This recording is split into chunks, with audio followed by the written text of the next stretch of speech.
어려운 일 당하죠. 환난을 당합니다. 어려운 일 당하고 환난을 당하는데 비는 하나님께서 의인에게나 악인에게나 공평하게 비추듯이 우리가 참 고난도 또 환난도 하나님의 자녀냐 아니면 하나님을 인정하지 않는 사람이나 동일하게 다가오는 것 같아요.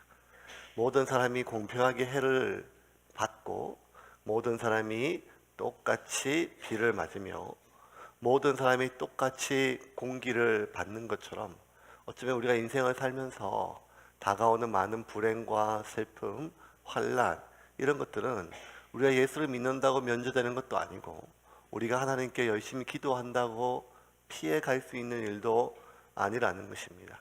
그래서 사도 바울은 로마서 5장 3절 4절 이렇게 얘기했어요. 그러면 우리가 환난을 기뻐 즐거워하나니 환난은 인내를, 인내는 연단은 소망을 이루는 줄 알미니라 그랬어요. 그러니까 우리가 환난이 참 고통스럽고 힘들지만 즐거워할 수 있는 이유는 환난이 인내를 이루고 또 인내가 연단을 이루며 그렇게 연단된 내가 소망 가운데 새롭게 살아갈 줄을 알기 때문이에요. 알기 때문이에요. 우리가 다 알아요. 심지어 믿어요. 그럼에도 불구하고 우리가 그것을 다 알고 우리가 다 믿었고 그렇게 되기를 바람에도 불구하고 그럼에도 불구하고 내가 감당할 수 없는 큰 환난을 당하고 내가 견딜 수 없는 큰 슬픔을 당했을 때 하나님이 하실 일이 있을 것이야. 하나님이 이 일을 통해서 너를 연단하여 큰 소망 가운데 다시 한번 살 수 있게 해주실 거야 라고 하는 말은 우리에게 그다지 위로도 되지 않을 뿐더러 공허한 말처럼 느껴지며 심지어 모진 말로 느껴질 때가 참 많습니다. 왜냐하면 지금 내가 현재 당하는 이 고난과 슬픔과 절망은 앞으로 뭐가 될지 모르지만 오늘을 살아갈 힘이 없는 나에게 내일의 소망이 무슨 의미가 있겠습니까? 그래서 참 그 환난 가운데 인내를, 연단을, 소망을 이룰 줄 안다고 하는 그 말은 어쩌면 참 공허하게 들리는 메아리처럼 종교적인 수사처럼 느껴질 때가 참 많습니다. 그래서 범사에 감사하란 말을 귀에 못이 박히도록 그렇게 들었음에도 불구하고 우리가 감당할 수 없는 슬픔과 고난 속에서는 찬양보다 원망이 올라오고 감사보다는 분노가 튀어나올 때가 훨씬 더 많지요. 믿음이 없어서가 아니라 하나님을 안 믿어서가 아니라 내가 당한 이 고통과 슬픔이 너무 고통스럽기 때문입니다. 나오미가 그랬어요. 나오미가 이제 끝까지 말렸던 그렇게 돌아가라고 자기에게 매었던 모든 매임을 스스로 풀어주었지만 오르바 첫 번째 며느리는 돌아가고 둘째 며느리 룻은 나오미 시어머니를 쫓기 위해서 자신의 고국, 자신의 고향 그리고 자기를 낳아주신 부모와 형제를 버리고 베들레헴으로 결국 돌아오게 되었습니다. 그리고 룻은 자기의 고향을 이제 자기의 부모를 자기의 형제를 다 버리고 떠난 것으로 알았지만 그것은 하나님의 시각으로 봤을 때는 룻이 드디어 돌아온 것이죠. 영원한 하나님의 품에 돌아오게 된 것입니다. 그것이 지난주까지 말씀이에요. 그래서 이제 나오미가 룻과 함께 베들레헴으로 돌아왔어요.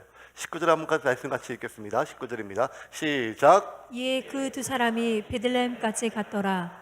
베들레헴에 이를 때에 온 성읍이 그들로 말미암아 떠들며 이르기를 이가 나오미냐 하는지라. 난리가 났어요. 베들레헴에서. 이에 그 두 사람이 베들레헴까지 갔더라. 베들레헴에서 이럴 때 뭐라고 하면 온 성읍이 베들레헴의 성읍이에요. 그죠? 도시예요. 지금도 있어요. 예루살렘 옆에 있는 베들레헴이에요. 근데 온 성읍이, 이 말은 온 성읍에 있는 모든 사람들이 그들로 말미암아 떠들며 난리가 났다는 거야. 떠들며 난리가 나서 이러기를 이가 나오미가 아니냐, 야야 이 사람 나오미 아니냐, 뭐 이런 말이에요. 그가 격한 환영을 받았어요. 사람들이 10년 만에 나오미가 돌아오니까 너무 반가워가지고 어떻게 살았냐, 나오미 진짜 맞냐, 어떻게 지냈냐, 온 성읍의 사람들이 다 같이 격하게 반가움을 표현했어요. 따지고 보면 10년 전에 기근이 들어가지고 온 동네 사람들 다 굶어 죽을 지경에 자기 혼자 살겠다고 야반도주했잖아요.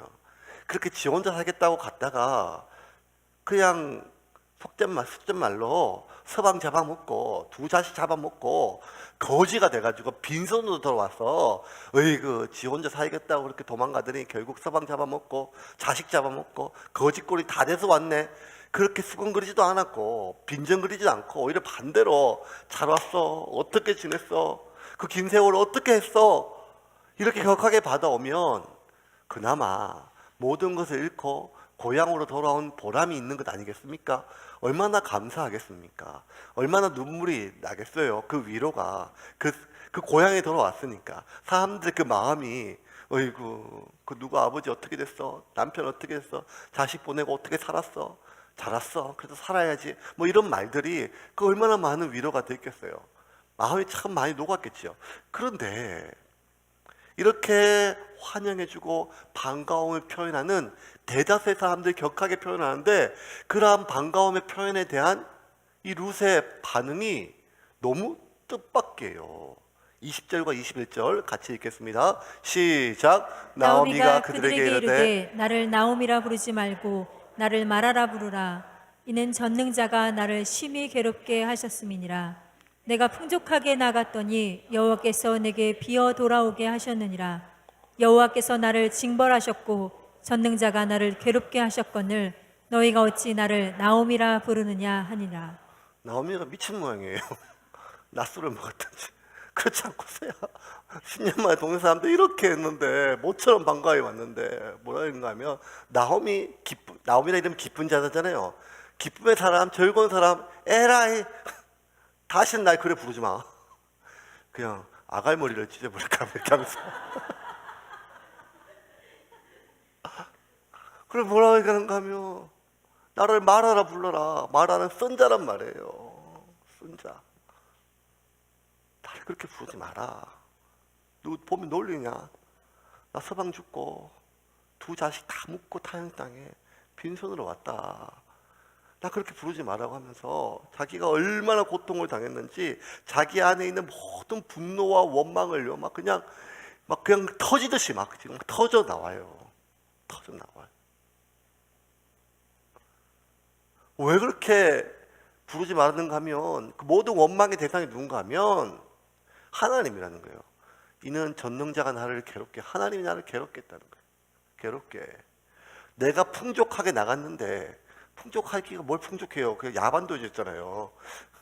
그런데 여호와께서 내게 비오게 하셨다. 비오게 했다. 텅 비게. 레캄이라고 하는 단어가 여기서 우리가 되게 중요해요. 그러니까 이 룻기에서 중요한 몇 가지 단어가 있는데 헤세드란 단어, 그 다음에 슈브, 돌아오다는 단어, 레캄, 이 세 단어가 되게 중요하거든요. 그런데 레캄, 완전히 내가 텅 비어가지고 완전히 남은 것이 없다. 빈손으로 왔다는 거예요. 풍족하게. 그러니까 단순히 자기가 빈손, 경제적인 돈을 얘기하는 게 아니라 그나마 내가 남편도 있었고 두 아들도 있었는데 이제 아무것도 남지 않았다는 거예요. 우리가 계속 살펴본 것처럼 고대 사회에서 한 여성이 존재할 수 있는 유일한 정체성은 누구 아내, 누구 엄마인데 그 누구가 다 없어졌잖아요. 이제는 이 생계를 유지할 수 있는 유일한 방법은 국어를 아니면 몸을 팔아야 되는 일인데 몸 파는 일조차도 이제 경수가 끊어져서 이제는 여성으로서의 아무것도 안 되는 그런 삶이에요. 남은 게 하나도 없어요. 그냥 완전히 빈, 내 인생은 다 빈 껌떡이란 거죠. 그걸 누가 그렇게 했는가 하면 하나님이 그렇게 했다는 거예요. 하나님이. 여호와께서 나에게 징벌하셨고 전능자가 나를 괴롭게 하셨느니라. 그러니 너희가 어찌 나를 기쁨의 사람 나옴이라고 부르냐. 그러지 마라. 나를 말하라고, 쓴 자라고, 고통받는 사람이라고 그렇게 부르라고 얘기를 해요. 10년 만에 다시 만난 사람들이 반가워서 많은 환영의 말에 나오미가 대꾸하는 것처럼 보이지만 이 말은 사실 그 자기의 동네 사람에게 하는 말이 아니라 하나님 들으라고 하는 말이에요. 우리 그럴 때 많이 있죠. 당사자가 아니라 좀 누구 들으라고 하는 말. 하나님 좀 들으라고 하는 말이에요. 당신이 나를 괴롭혔다는 말입니다.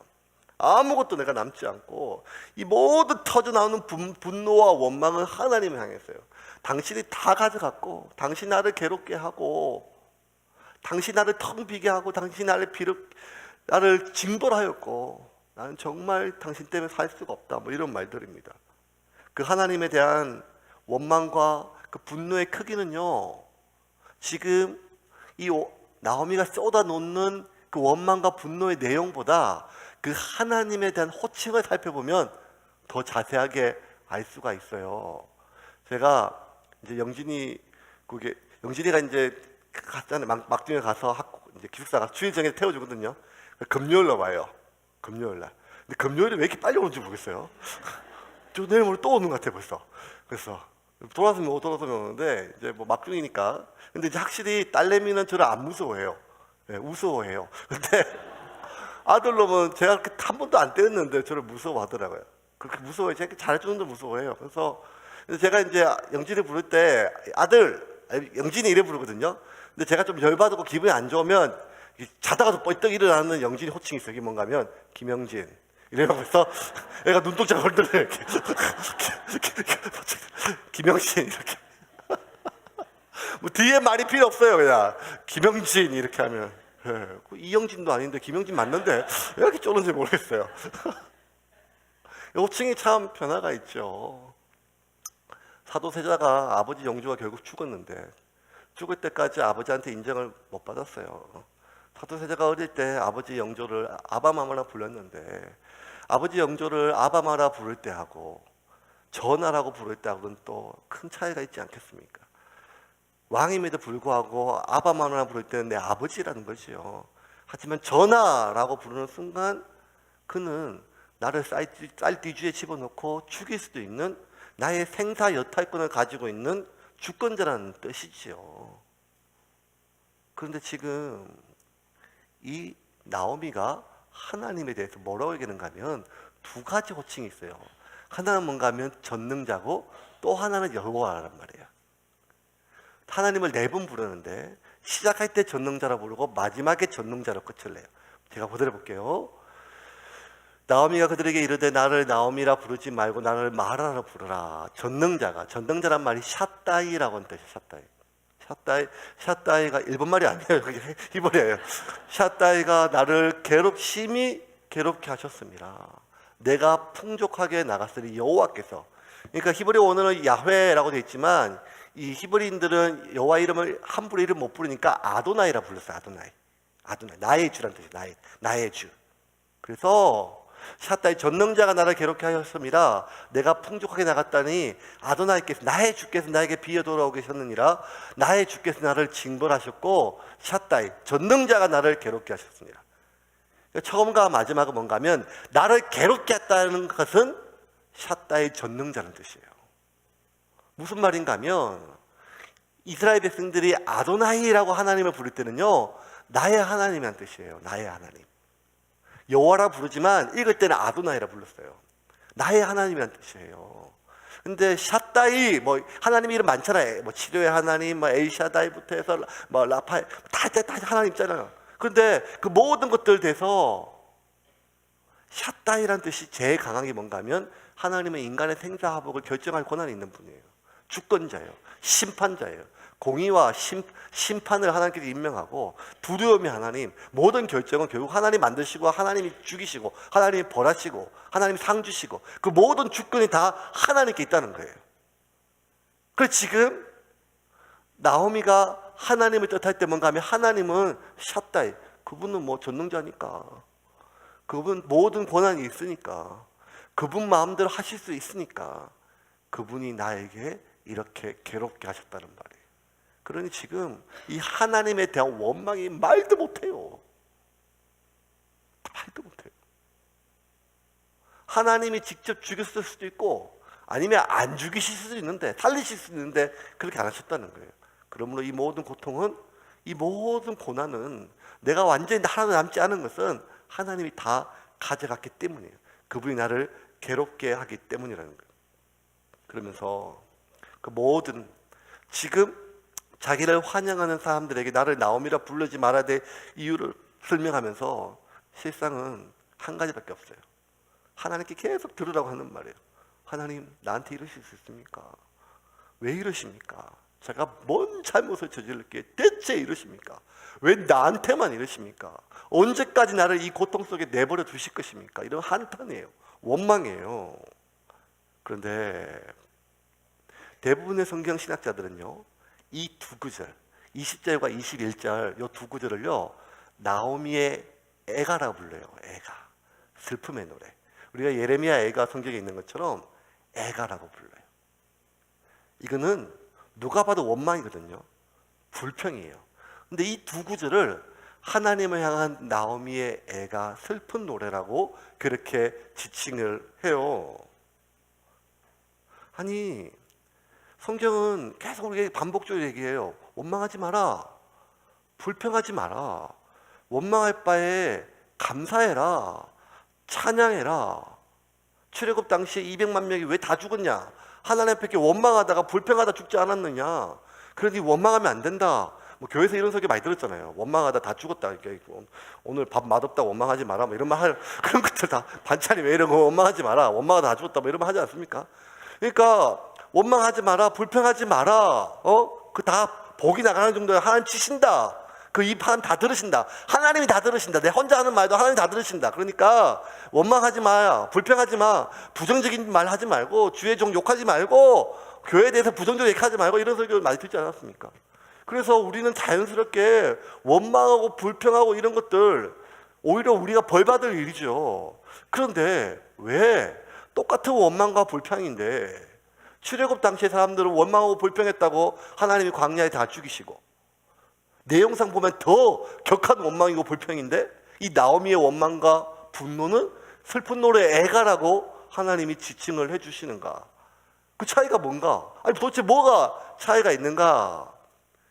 애가는요, 제가 그대로 그 정의를 읽어드릴게요. 어떤 상황에서든지 내 삶이 이래서는 안 된다고 부르짖는 고통의 소리가 애가예요. 내 삶이 이래서는 안 된다는 거예요. 근데 내 삶이 이래서는 안 된다는 것이 단순히 애가가 아니라 그 모든 내 삶이 이래서는 안 된다고 하는 그 분노, 한탄, 원망이 애가가 되기 위해서는 그 원망, 분노, 한탄의 대상이 있어야 되는데 그 대상이 누군가 하면 하나님이라는 거예요. 하나님 내가 이래서는 안 되지 않습니까? 내 삶이 이래서는 되지 않습니까? 내가 왜 이러십니까? 그 하나님을 향하여 원망하면, 그 하나님께 불평하면, 하나님께 내 속에 있는 고통을 다 얘기한다면 그것은 원망이나 불평이 아니라 애가 오히려 슬픔의 노래라고 성경은 이야기를 한다는 것입니다. 다시 말해서 겉으로는 지금 나오미가 원망과 불평을 늘어놓지 못하고 있지만 여러분 우리가 우리 1주차 때 배웠잖아요. 하나님께서 자기 백성을 돌아보셔서 양식을 주셨다. 팩트는 베들레헴에서 기근이 끝났다는 말인데 그걸 나오미가 어떻게 해석하는가 하면 하나님께서 자기 백성을 돌아보셨다. 파카드의 하나님 이렇게 해석한 것처럼 지금 이 베들레헴의 나오미가 왜 돌아왔어요? 하나님이 자기 백성을 돌아보셨음을 듣고 내 인생을 돌아보실 줄을, 내 삶을, 내 딸, 내 며느리의 삶을 돌아보실 줄을 알고 베들레헴으로 돌아온 것이죠. 그러므로 지금 이 나오미의 원망은 모든 것을 다 신뢰를 걷는 것이 아니라 하나님에 대한 정남이가 떨어진 것이 아니라 그분이 나를 이렇게 괴롭게 하셨지만 나를 달리 살리실 분도 하나님이라는 거예요. 나를 다시 회복해 하실 분도 하나님이라는 거예요. 그 하나님의 인애와 하나님의 사랑, 내가 왜 이렇게 벌을 받는지 모르겠고 내가 뭔 죄를 짓는지 모르겠지만 그럼에도 불구하고 하나님은 사랑이 하나님이 인애 하나님이기 때문에 그 하나님이 나를 이렇게 멸망시키지 않을 거라고 하는 마지막 하나를 붙들고 그 하나님을 향하여 하나님 왜 이러십니까? 이유라도 말씀해 주십시오 라고 하는 한탄이고 원망이라는 것이죠. 이게 바로 애가라고 하는 것입니다. 이렇게 하나님께 서운해하고 서운함을 넘어서 원망하고 분노하고 불평하다 보면 어느새 그 끝에서는 뭘 만나는가 하면 우리를 다시 일으키시는 하나님의 도움의 손을 만난다는 것, 이것이 애가의 결론이라는 것입니다. 그래서 여러분, 우리 하나 기억해야 될 것은 뭔가 하면, 애가 이 슬픈 노래, 특별히 원망하고 불평하는 이 노래조차도 하나님을 찬양하는 찬양이라는 거예요. 이 원망이, 이 불평이. 왜냐하면 여러분, 시편 1편부터 150편까지 있지 않습니까? 시편의 원래 히브리어 원어가 테엘림, 찬양이라는 뜻이에요. 그러므로 시편의 모든 가장 주된 어조는 하나님의 하나님 되심과 하나님 나에게 행하신 그 놀라우신 일에 대한 감사와 은혜를 높이는 일이에요. 맞아요.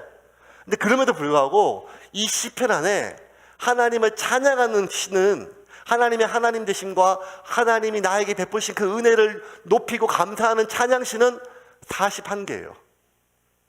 그런데 하나님 나한테 왜 이러십니까 하는 그 탄식시는요 54개예요. 하나님의 하나님 되심과 나에게 베풀으신 하나님의 은혜를 감사하는 시보다 하나님 진짜 왜 이러십니까 하는 게 훨씬 더 많다는 거예요. 그렇다고 또 다음 주부터 우리 찬양이 바뀌고 이런 건 아니에요. 아니 어떻게 시편에 하나님께 높이는 찬양보다 원망과 슬픔이 더 많아? 이해할 수 없는 것처럼 보이지만 또 따지고 보면요, 우리가 세상 살다 보면 여러분 예수 믿고 교회 나오면서부터 웃을 일이 더 많아요, 슬플 일이 더 많아요? 뭐, 대답하지 못하겠죠? 어디까지 얘기해요? 그래서 전에 있던 교회는 슬픈 일이 많았지만 이게 해서 괜찮습니다 이렇게 얘기하기도 그렇고, 이게 어려운 일이에요. 어떤 정치인이 여러분 살림살이 좀 나아지셨습니까? 라고 물어본 것처럼 여러분 예수 믿고 웃는 날이 더 많아졌습니까? 여러분 교회 나와서 평안한 날이 더 많아졌습니까? 반대 아니에요. 오히려 더 슬프고 더 아프고, 교회 나와서 오히려 교회 안 나왔을 땐 심심했지만 교회 나오고 보니까 머리가 복잡해서 견딜 수가 없어요. 사람이 없을 때는 적적했지만 사람이 많으니까 징글징글할 때가 한두 번이 아니지 않습니까? 어쩌면 우리가 인생 사는 것이 즐겁고 기쁘고 평안한 날보다 슬프고 아프고 고통스러운 날 더 많은 것이 현실이잖아요. 그러므로 우리가 전능하신 하나님을 믿고 그 하나님의 자녀로 살지만 그럼에도 불구하고 두 발을 이 땅에 딛고 사는 연약한 존재인 한, 우리 안에 하나님의 형상이 있지만 그럼에도 불구하고 우리가 흙으로 만들어진 모든 속성을 가지고 있는 한, 우리는 이 세상에서 기쁨과 평안보다는 슬픔과 아픔이 더 많을 수밖에 없는 것이 어쩌면 지극히 자연스러운 결론이란 말이에요. 그러므로 성경은요, 아름답고 평화롭고 놀라운 것만 기록된 것이 아니라 이 성경에 기록되어 있는 얼마나 많은 내용이 차마 입에 담을 수 없을 수치스러운 내용도 얼마나 많습니까? 고통과 슬픔이 다윗의 삶조차 내 속에 내 마음에 합한 자라고 할 만큼 하나님을 찬양하는 내용도 많았지만 다윗의 일생을 평생의 기록을 보면 그의 삶 가운데 얼마나 어두운 면이 많습니까? 바세바를 범했을 뿐만 아니라 그의 자식이 백주 대낮에 어머니를 범하고 형제가 오빠가 동생을 범하고 뭐 이런 수많은 일들이 가감없이 성경에 기록된 것은 미화하고 포장하고 드러내는 것이 아니라 우리의 삶이 그렇다는 거예요. 그렇다고 하나님이 없는 게 아니란 말이에요. 그렇다고 하나님이 가짜가 아니란 말이에요. 그렇다고 이 모든 예배와 기도가 의미가 없다는 말이 아니래요. 오히려 반대로 그런 슬픔 탄식조차, 그런 원망조차, 그런 분노조차도 그것이 하나님을 향한 거라면 그게 찬양이라는 거예요. 하나님의 하나님 되심과 내게 베풀어 주신 은혜에 감사하는 것 역시 찬양이지만 내 삶 가운데 이해할 수 없는 고난과 슬픔과 아픔 속에서 이런 고난과 슬픔을 용납하신 하나님께 원망하고 분노하고 서운해하고 아파하는 그 탄식과 한풀이조차도 그것이 대상이 하나님께 향한 거라면 그 역시 찬양이라고 오늘 본문은 우리에게 이야기해 주고 있습니다. 그리고 시편이 우리에게 증거하고 있습니다. 그러므로 우리는 감당할 수 없는 슬픔을 당했을 때 그것을 어떻게 이겨나가야 될지 성경적 방법을 오늘 하나 배울 수가 있습니다. 그것은 가식적으로 수용하고 극복한 채 하지 말라는 거예요. 왜냐하면 하나님은 우리의 중심을 아니까요. 억지로 용서하지 말고, 억지로 수용하지 말고, 억지로 감사하지 말고, 차라리 하나님 앞에 내 마음속에 있는 억울함과 원망과 이해할 수 없는 이 모든 불평등한 상황에 대해서 마음을 토하고 한을 토하고 감정을 솔직하게 토하는 것이 오히려 하나님 앞에 찬양이라고 오늘 본문은 우리에게 얘기하고 있음을 믿으시기를 바랍니다. 하나님이 향하는 원망과 탄식에 대한 노래, 즉 애가가 찬양이란 사실은 우리에게 찬양에 대한 새로운 시각을 열어줘요. 저는 본문 준비하면서 이제 이해가 됐어요. 왜 나는 기쁜 찬양보다 슬픈 찬양이 되고 마음에 와닿는가? 아, 그렇구나. 그렇지. 내가 하루 종일 듣는 상담하는 내용이 슬픈 일이니까 기쁜 일이 하나도 없고, 기쁜 일 있을 때 한 번도 안 오더니 연락도 안 오더니 슬픈 일만 나가면 전화 오는데, 그렇지. 그래서 난 내 삶은 항상 우울하거든요. 근데 늘 찬양할 때 슬프고 우울한 노래가 참 마음에 와닿지요. 예. 하나님을 높이는 것과 하나님 때문에 내가 힘들다는 탄식이 어쩌면 우리가 인간이기 때문에 할 수 있는 찬양이에요.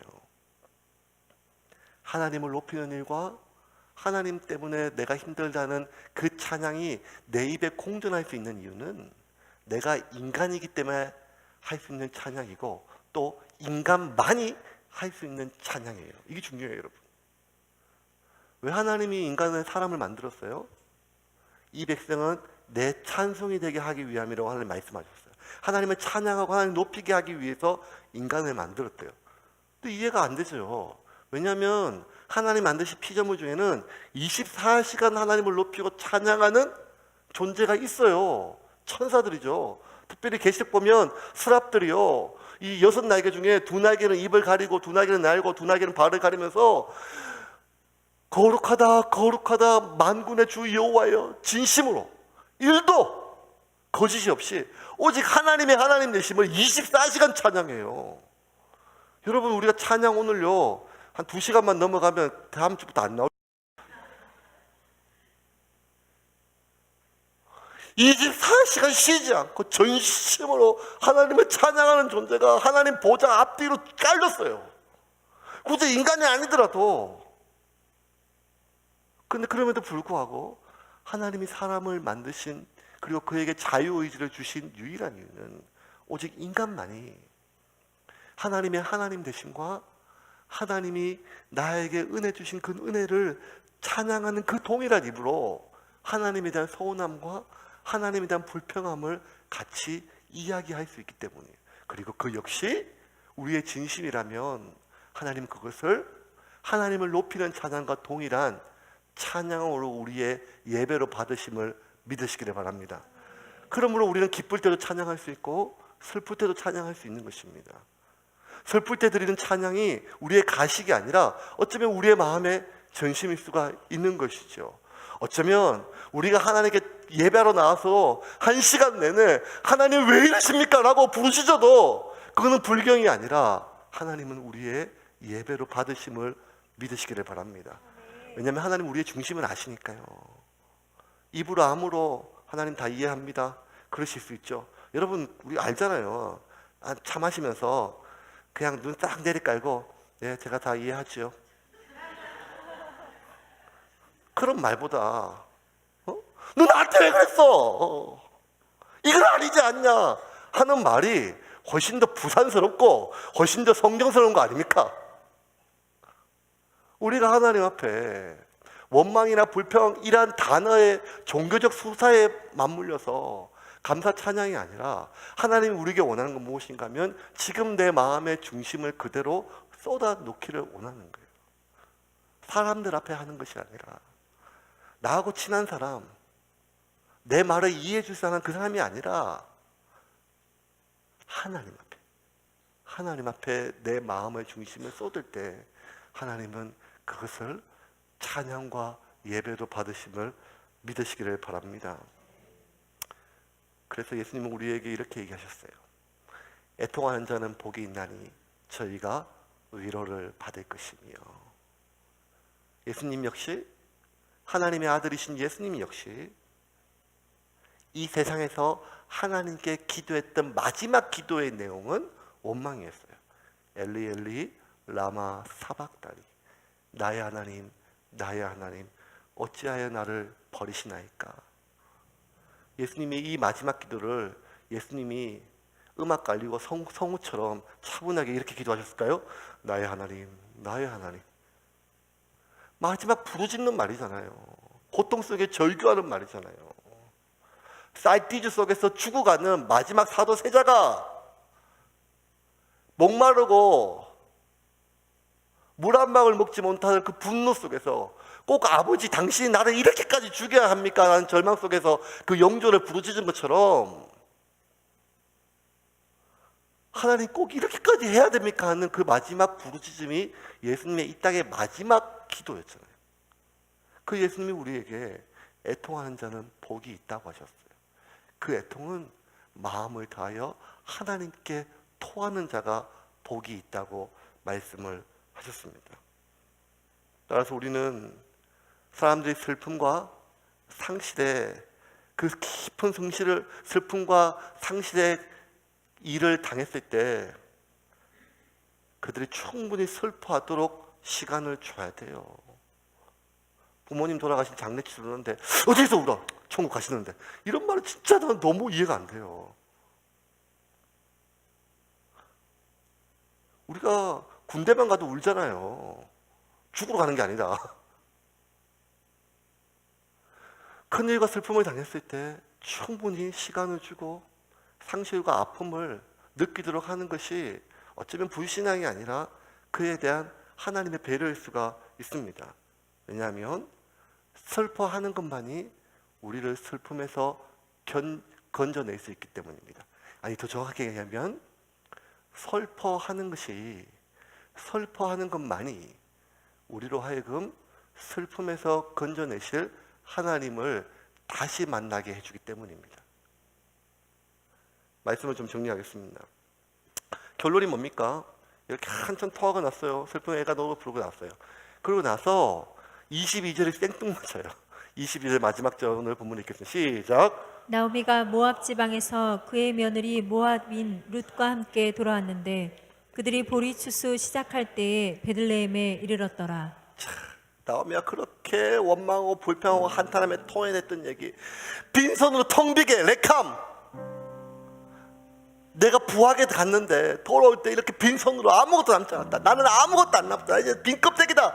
이렇게 얘기했는데 실상은 무엇인가 하면 그가 홀로 돌아왔습니까? 모압 여인 룻과 돌아왔어요. 룻기의 기자는 며느리란 표현도 안 해요. 딸이란 표현도 더 안 해요. 그냥 이방 여인 룻과 돌아왔어요. 이방 여인, 모압 여인. 모압 여인은, 모압 사람은 어떤가 하면 신명기에 보면 모압 사람들은 여호와의 총에 절대 들어올 수 없다고 못 박았어요. 이스라엘 민족이 될 수 없다는 말이에요. 그러니까 모압 사람의 말이 그런 뜻이에요. 나오미가 모압 지방에서 그의 며느리 모압 여인 룻과 함께 돌아왔는데, 이 말은 나오미는 텅 빈 채 아무것도 안 남은 게 아니라 그가 함께 돌아온 룻은 생명부지 피 한 방울 섞이지 않았지만 그 시어머니를 섬기기 위하여 자신의 고국, 고향, 낳아준 부모와 형제를 버리고 시어머니와 함께 살다가 시어머니와 함께 죽기를 결심한 그 딸보다 딸 같은 여인이, 나를 낳아준 친부모조를 공양하는 일조차 회피하고 고르반 그러면서 도망가는 천지의 사람들이 많은 이 베들레헴 땅에 이방인이고 며느리고 얼마 지나지도 않았던 그 이방 여인 룻이 내 모든 삶을 함께하기 위하여 왔다. 그러므로 나오미는 텅 빈 삶이 아니었지요. 그리고 이 룻은 다윗의 정조 할머니, 그리고 예수님의 조상이 되는 여인입니다. 또 하나, 나오미가 돌아왔어요. 그때는 언젠가 하면 그들이 보리 추수를 시작할 때였다는 거예요. 아무것도 먹을 게 없어서 그 땅에 갔고, 그 땅에조차 먹을 것이 없어 다시 돌아왔지만 이제 하나님은 이들을 먹이실 거예요. 룻기 끝날 때까지 그 어느 한 구절도 굶주리란 단어가 안 나와요. 왜냐하면 이제 하나님이 당신의 백성을 돌보시고 먹이기 시작했다는 것입니다.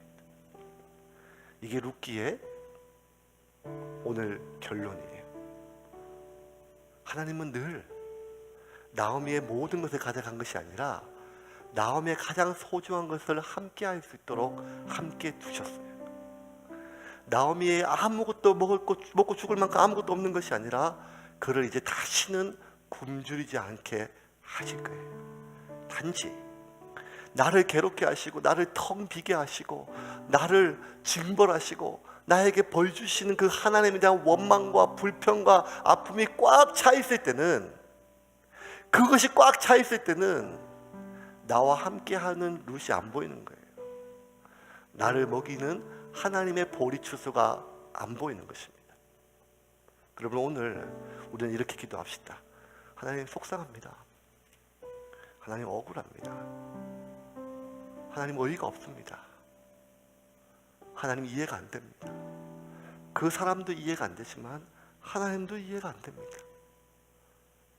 하나님, 내가 힘듭니다 라고 진심으로 고백할 때 우리를 도우시고 돌보시고 인도하시는 그 하나님의 도움의 손을 만나기를 주님의 이름으로 축원합니다. 하나님은 우리의 중심을 원하시는 분입니다.